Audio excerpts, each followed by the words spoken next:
लोकसभा में एआईएमआईएम के चीफ असदुद्दीन ओवैसी वक्फ बिल का विरोध करते हुए बोले कि ये अनुच्छेद 25 और 26 का उल्लंघन है। आगे कहा, वक्फ बिल बीजेपी का मकसद मुस्लिमों के साथ अन्याय व मुसलमानों का जलील करना है। इसके बाद जबरदस्त कहा कि मैं गांधी की तरह इस बिल को फाड़ता हूँ और साथ ही साथ वक्फ बिल पर संशोधन विधेयक पर खूब गरजे चंद्रशेखर आज़ाद। शायरी में बोले, कहा, जब तक ये बदले जालिम हुकूमत का मिजाज इत्तेजाज। चंद्रशेखर ने यह सही कहा या गलत, या ओवैसी जी ने यह सही कहा गलत, कमेंट करके जरूर बताएं। अध्यक्ष जी, मैं अपनी बात को शुरू करने से पहले, क्योंकि राजकुमार भी इस बात को कह रहे थे, ये 2 अप्रैल का दिन विशेष है सर। मैं जेल में था सहारनपुर, 2 अप्रैल 2018 को आंदोलन हुआ, 13 नौजवानों ने शहीदगी दी सर। मैं उनको नमन करता हूं सर। और आज फिर 2 अप्रैल है, एक और शहीदगी की तैयारी लग रही। तो मैं उन क्रांतिकारियों को भी आज याद करता हूं जिन्होंने, मुस्लिम क्रांतिकारी जिन्होंने देश की आजादी में योगदान दिया। सर, अंदाजे जमाना कहता है कि मौजे हवा रुख बदलेंगी, अंगारों से गुलशन फूटेगा, शबनम से सरारे निकलेंगी। वक्फ संशोधन विधेयक 2024 संवैधानिक मूल्य एवं सांप्रदायिक सौहार्द के लिए गंभीर खतरा है। वक्फ संशोधन विधेयक 2024 संवैधानिक अधिकारों, विधिक सिद्धांतों और धार्मिक स्वतंत्रता पर गंभीर आघात है। विधेयक वक्फ प्रबंधन को कुशल और प्रभावी बनाने का दावा करता है, लेकिन इसके 44 संशोधन इन वादों को पूरा करने में असफल है। हमारा मानना है कि इस संशोधन से स्पष्टता, साक्ष्य और मूल कारण विश्लेषण का अभाव होगा। पूर्व संशोधनों का मूल्यांकन नहीं होगा, हितधारकों से परामर्श की पारदर्शिता नहीं होगी, मौलिक अधिकार का उल्लंघन होगा। Article 13, article 14, article 25, article 26, article 50, article 300 सर्वोच्च न्यायालय के निर्णय, स्थापित कानून और इस्लामी सिद्धांत और संविधान की भावना का उल्लंघन होगा। असत्य वादे बनाम वास्तविक प्रभाव, विधेयक सुधार और सशक्तिकरण का दावा करता है, लेकिन वास्तव में धार्मिक संपत्तियों के पुनः वर्गीकरण जब्ती का प्रावधान संशोधन 39A, ऐतिहासिक मस्जिदों, कब्रिस्तानों को सरकारी संपत्ति घोषित करना, जिससे सांप्रदायिक तनाव पैदा हो सकता है। जिलाधिकारियों को अत्यधिक अधिकार प्राप्त करना संशोधन 4B। जिलाधिकारी सर सरकार के होते हैं, वो सरकार के हिसाब से काम होते हैं। यहाँ जितने MP बैठे हैं विपक्ष के, इनसे पूछ के देखो कि इनके जिले में क्या हाल है। इनका जिलाधिकारी सुनता नहीं सुनता, MP बैठे हैं, पूछ के देखो विपक्ष के, आपको पता लग जाएगा। सर, धार्मिक विशेषज्ञता या समुदाय की सलाह के बिना निर्णयों से संपत्ति विवाद और विश्वास की कमी उत्पन्न होगी। ट्रिब्यूनल की शक्ति कमजोर करना और मुस्लिम प्रतिनिधित्व हटाना संशोधन 10B।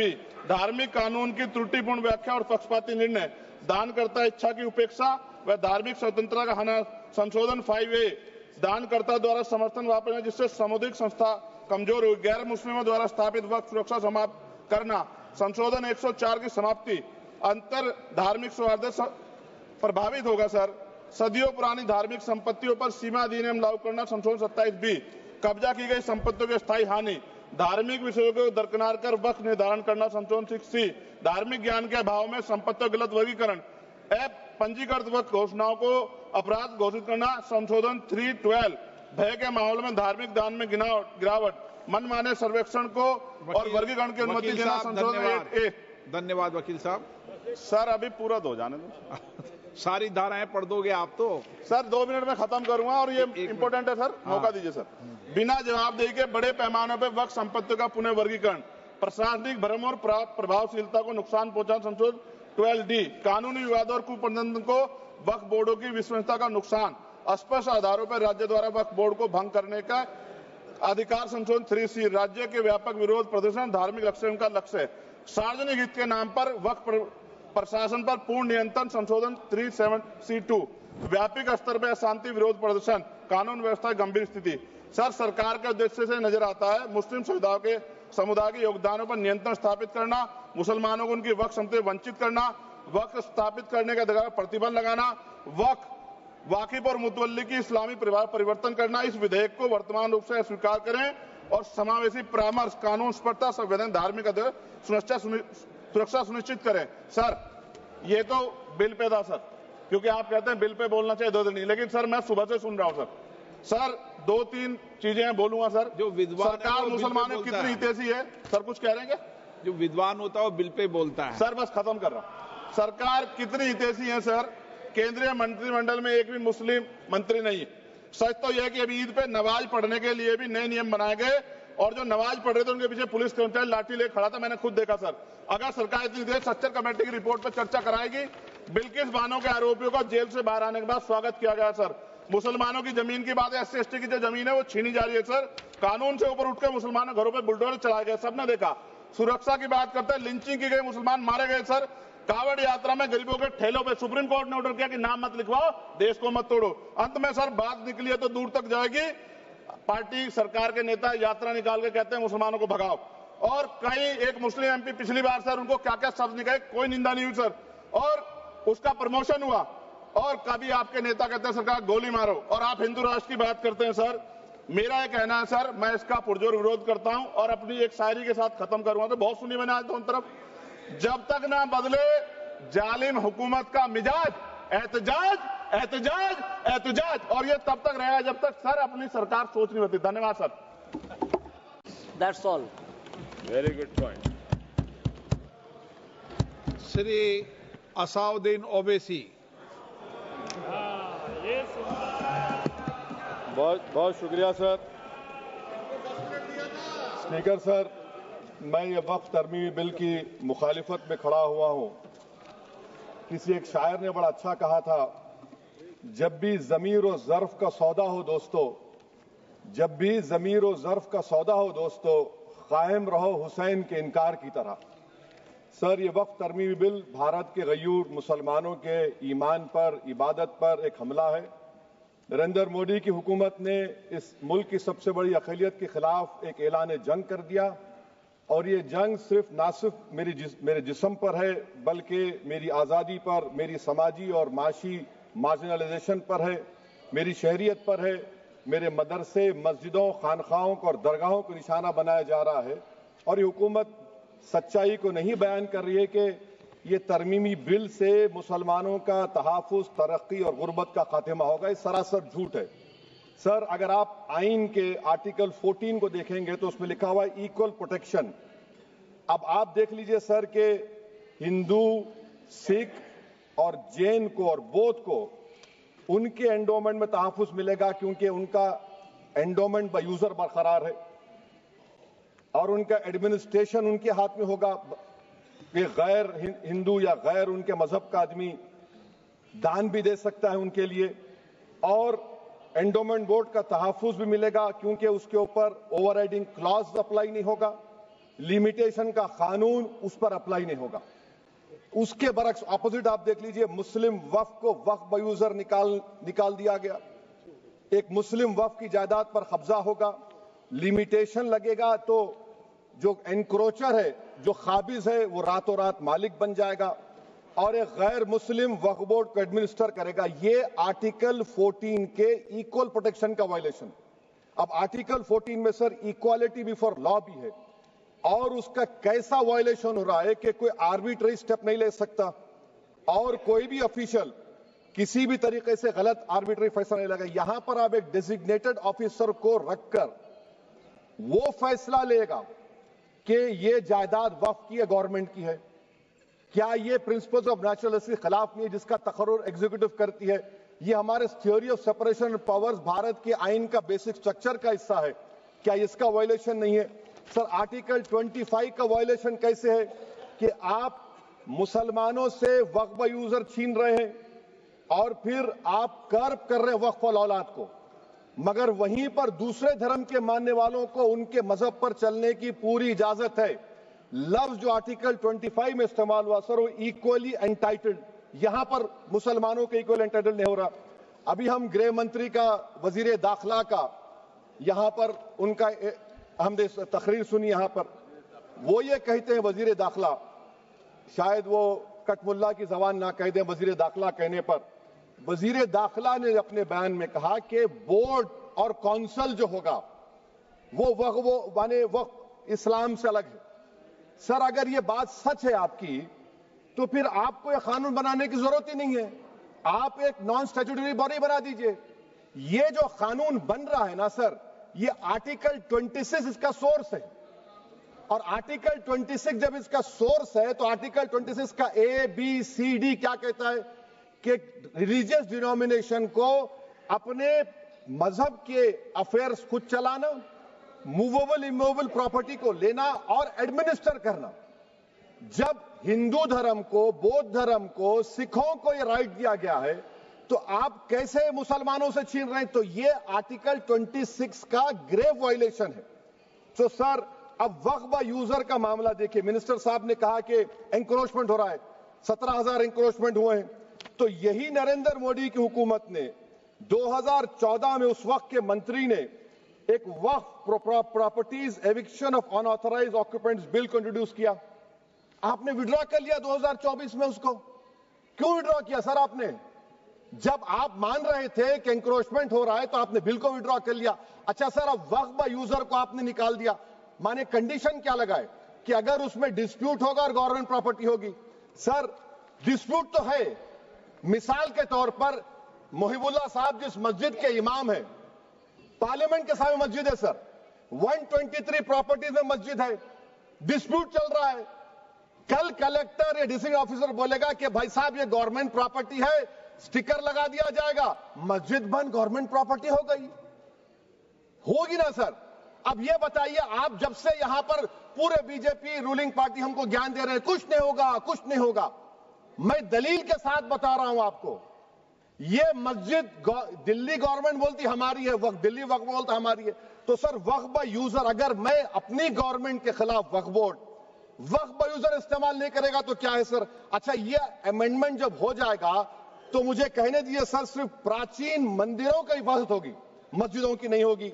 अब सर आप आ जाइए, अगर डिस्प्यूट मेरा एंशिएंट मॉन्यूमेंट से वक्फ का, एक मिसाल दे रहा हूं, दिल्ली में 172 वक्फ प्रॉपर्टीज ASI कंट्रोल में है, मैं तो हार ही गया वो, क्योंकि मेरे पास डॉक्यूमेंट नहीं है। आप कह रहे हैं कि डॉक्यूमेंट चढ़ाओ। अगर मेरा गवर्नमेंट से डिस्प्यूट चल रहा है, मैं तो क्लेम ही नहीं कर सकता, क्योंकि आप जज बनेंगे, आप ही फैसला करेंगे, और जब तक आप फैसला नहीं करते वो वक्फ की प्रॉपर्टी नहीं होगी। वो प्रोविजन डाल दिया आपने। अच्छा, अगर मेरा डिस्प्यूट एनक्रोचर से होगा सर, तो एनक्रोचर में तो आपने तो 107 को डिलीट कर दिया। आप रातों रात खाबिज को, एनक्रोचर को मालिक बना रहे हैं। सर मैं ये पूछना चाहता हूं आपके जरिए हुकूमत से, एक मुंबई में एक बहुत बड़े दौलतमंद है, खोजा बरादरी का यतीम खाना था, उन्होंने 2004 या 5 में 22 करोड़ में खरीद लिया। वो केस सुप्रीम कोर्ट में कि आप उनको मालिक बनाना चाहती हैं लिमिटेशन एक्ट अप्लाई करके, हमको बताइए, हम जानना चाह रहे हैं। और सच्चर कमेटी ने सर 2007 में कहा कि दिल्ली के 123 प्रॉपर्टीज की मार्केट वैल्यू 6,000 करोड़ की। आज हम 2025 में आ गए, क्यों आप उन प्रॉपर्टीज के खिलाफ पड़े हुए? 1976 में उस वक्त के वजीर आजम इंदिरा गांधी लेटर लिखा, इसको आप दे दीजिए, मगर आप उसको मानने को तैयार नहीं है। तो सर और एक जो झूठ फैलाया जा रहा है, मैनेजमेंट एम्पावरमेंट एफिशिएंट डेवलपमेंट।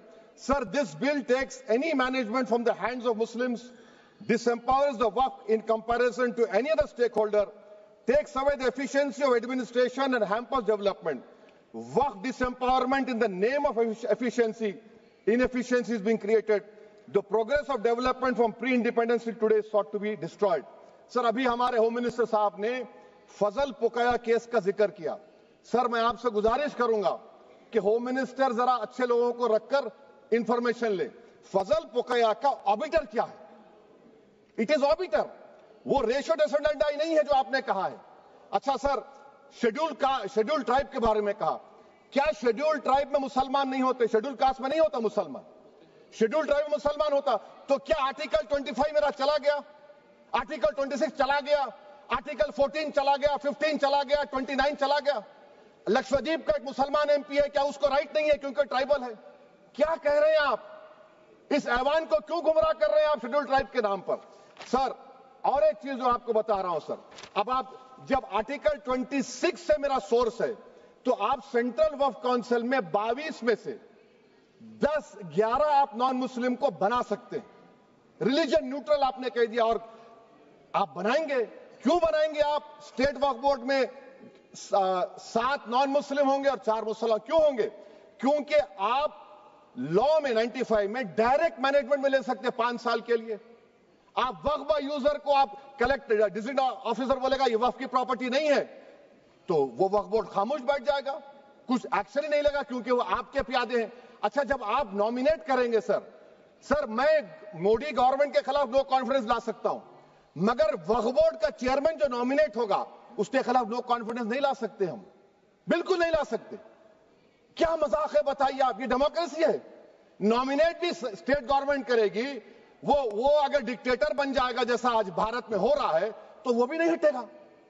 कम से कम यहां पर तो इलेक्शन है, वहां पर तो आप 5 साल झेलते रहो उसको। अच्छा सर, अब ये जो क्लॉज 11 और क्लॉज 9 आप 16AA से देखिए, where the qualification of the members of the board has been limited only to 3 categories contained in 14(1)(c).